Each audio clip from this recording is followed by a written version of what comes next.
Welcome to e-learning school by Sachin. NTPC group D SSC CHSL UPSI MTS exam के लिए हम पढ़ रहे थे हिस्ट्री के फैक्ट्स। उसी सीरीज में अगला लेक्चर 9 हिस्ट्री गुप्त काल। जैसा कि हमने पिछले लेक्चर में पढ़ा था, कुषाण के बाद 319 और 20वीं ईस्वी में गुप्त काल का उदय हुआ। इन्होंने लगभग 200 वर्षों तक राज किया। गुप्त काल की जो स्थापना की थी वो श्री गुप्त ने की थी। गुप्त काल को स्वर्ण काल कहा जाता है। श्रीगुप्त और घटोत्कच दोनों ही प्रभावहीन राजा थे। गुप्त काल के प्रथम शक्तिशाली शासक जो था इनका, वो चंद्रगुप्त प्रथम थे। इन्होंने महाराजा धीराज की उपाधि धारण की। इन्होंने गुप्त संवत भी चलाया। इनका विवाह कुमार देवी से हुआ, जो लिच्छवी गणराज्य की राजकुमारी थी। चंद्रगुप्त प्रथम के बाद उसका पुत्र समुद्रगुप्त शासक बना। उसे भारत का नेपोलियन भी कहा जाता है। समुद्रगुप्त की विजयों का वर्णन प्रयाग प्रशस्ति में मिलता है, जिसका कवि हरिसेन था।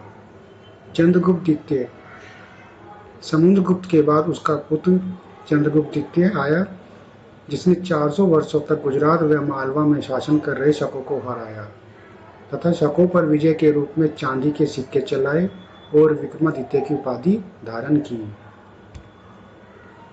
मेहरौली स्थित, ये जो मेहरौली स्थित है लौह स्तंभ की स्थापना चंद्रगुप्त द्वितीय के शासनकाल में ही हुई थी।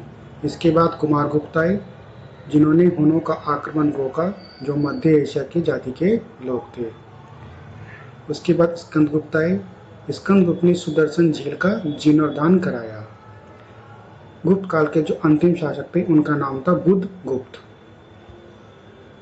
साम्राज्य विभाजन गुप्त काल में इस प्रकार था।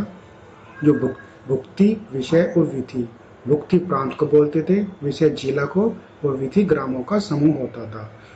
प्रांत में एक उपरिक होता था, जो प्रांत का मुखिया कहलाता था। तो गुप्त काल में प्रांत का मुखिया को क्या बोलते थे? उपरिक।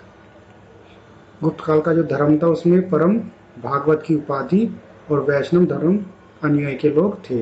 राज के चिन्ह इनका गरुण था। ये कुछ गुप्त काल की प्रसिद्ध कृति है, जैसे कि दशावतार मंदिर। ये कहाँ पर है? देवगढ़, झांसी में है। औरंगाबाद जो महाराष्ट्र में है के पास अजंता की प्रसिद्ध गुफा है।